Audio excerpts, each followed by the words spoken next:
in for the Metal Gods Meltdown, and today I am joined by. Eyal Levy from DAATH. I've been blown away by your new album, The Deceivers. How impatient then are you waiting now because it's released in a few weeks? Dude, I've been waiting for 14 years. So, but thank you. I'm glad you like it, and it's just awesome to be here. This whole thing is a bit of a miracle as far as I'm concerned. So, a few more weeks is not a big deal. Of course, all the tracks on the album will be your babies, but is there a particular song that stands out the most, that means the most to you? We chose these for a reason. We started lots of songs, like maybe 40, and uh it's not that we finished 40, it's that these 9 out of the 40 song starts were the ones that we felt were worthy of finishing. And so, like, I feel good about any of them. Like, I feel great about any of them. I could at any point in time I could tell you that a different one's my favorite. I've had different favorites at different points in time to the record. So the fact that these were finished, uh, and that we went through with all the work involved with each one of these, because these songs are nuts. Like, I feel pretty equally about all of them. But Into Forgotten Dirt, if I had to pick one at today that we're talking, it's that one. Excellent. So, yeah, like you said, it's 14 years. So, since the last album. So, if you got that catalogue already of 40 songs, well, it'd be 38, whatever. Sorry, 32 songs. So, there could be a second album next year, then maybe. No, no, because we're not going to look into anything that we're not going to take ideas that didn't make it to this Right. and use them for the next. It's going to be from scratch. Though, I mean, hopefully we have an album, uh at least recording. I'm already working on it. So it's yeah, we should be recording it next year already. But it is going to be all new stuff. Like, um I there's only one riff on this album that is old, and it's in No Rest No End underneath Raphael's second solo. But I am not into going backwards, and like, I always feel like if we didn't use something, there's a reason. There's a reason for it. There's a reason it didn't make the cut. So, and I can make something better tomorrow. Yeah, fully understand that. So, of course, you've been signed to Metalblade. How pleased are you to be with those Metal Titans? The thing with Metalblade is I always wanted to be on Metalblade. Um, that's the first thing. And they have such a great reputation. W- I've never heard a bad thing about them ever. And I've worked with them a lot over the years in different capacities, and they've always been great to work with. You're talking about a label that was basically foundational in establishing the entire genre of music. And what's cool about them is that there's no corporate overlords that don't care about metal. Like, they're 100% independent, and it's by metal heads for metal heads. They actually care about the scene and helping evolve it. And they are very artist focused in that they don't interfere at all in what you're doing. There, I mean, it's a great label. Yeah, absolutely, 100%. And they approached us first. That's the other thing. Like, there's understood wisdom, which is hard for younger bands to like accept, that it's always best for a label to approach you. Like, yes, there are some times where you go to a label and things work out, but the best scenarios are always when they come to you Mhm. and they want to work with you. And they approached us before hearing anything. We talked to several labels, but they were first.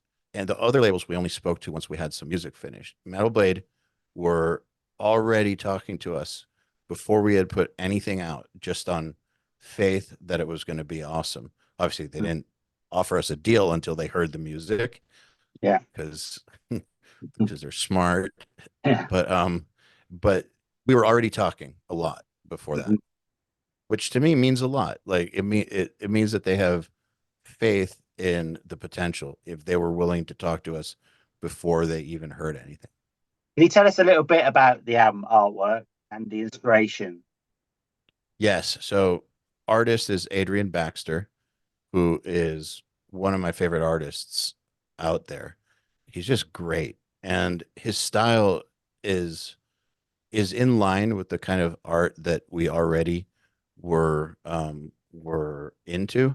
And the thing about this album is that I it was very important to me that it's very much another chapter in this thing that we've been building. That's why it's called the Deceivers.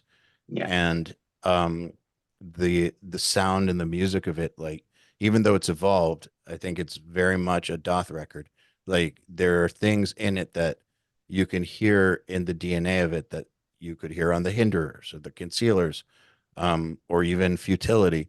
Like it's very much a DAATH record, and we wanted artwork that also was very clearly us. And Adrian's style is like a much more sophisticated version of the type of art, and which is crazy with that level of detail. But he's into the same type of symbolism and imagery and just vibe that we're into. And the only thing that we requested, really, the big one was that we use our Ouroboros deer symbol, Yeah. because, and that is the center point of the cover. Uh, on this record, on the next one, it doesn't have to be, but on this one, it had to be because of the statement that we're making, that this is not like, maybe it's a new lineup. It's same band, same lineage, same, just better. And it, and I think that that cover says it. It's inherent in the DNA of the cover. And so that was what we wanted out of it.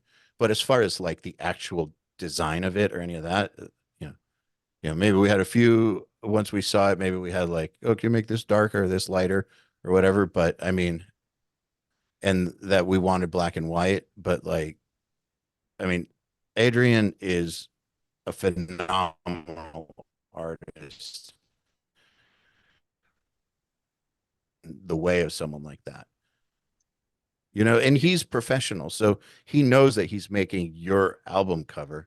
Yeah. So he's going to want to do something that you love and that you're going to be proud of, and which is cool. But when you're working with an artist like that, like the last thing, in my opinion, that you want to do is try to micromanage them or put too many ideas in their head, because you don't want to interfere with their process. So, so yeah, we had as little to do with it as possible. We just wanted to make sure that it checked off a few boxes that are really important. So then, can you tell us plans about taking the Deceivers on the road? Have you got anything, festivals or gigs lined up? Anything like that yet? Working on it. We have booking worldwide, so we're working on that right now. Okay. On release day, do you plan to have like a release party? And if you do, you're going to stream it live? You know, no, but I do think we'll do some sort of a stream, like a party. When I think of like a release party, like I think of like an in-person thing, Hmm. um, like one of those old school CD release parties. Yeah. That no, because I live in the middle of nowhere, kind of. But but I think we're definitely going to do, excuse me, an album stream, and also we're releasing a music video that day. Okay. Um, for another song. So like we have a lot coming out that day, the album and another music video. So yeah, we're going to be online a lot.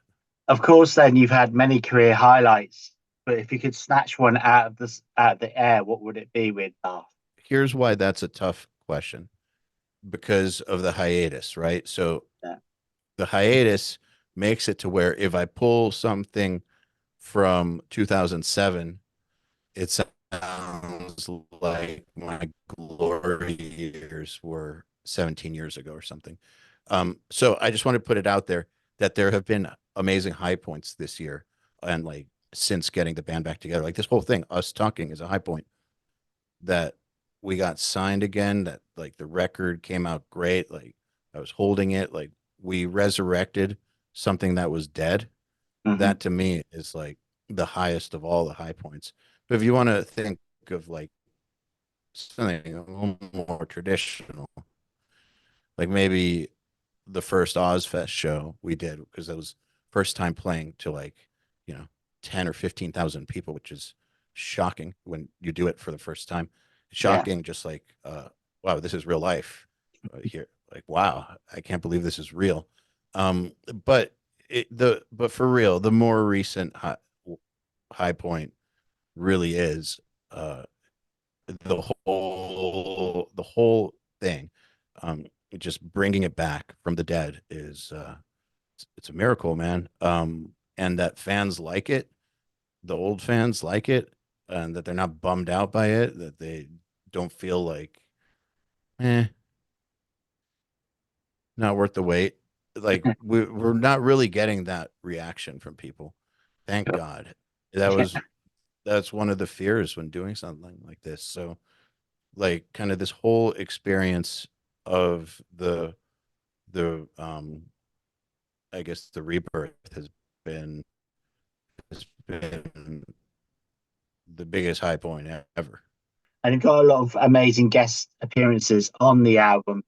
Are there hopes then that at some stage some of them might even join you on stage in the future? I mean, if it works out to where, you know, we're in the same place at the same time, or if we tour together, that would be really, really awesome. I mean, I feel really, really fortunate. You know, we're talking about the high point. One thing that happened in this blanket high point of coming back is that two of the guests were in the music videos. That like Dan Sugarman was in the Hex Unending music video, and Dean Lamb was in the Ascension music video.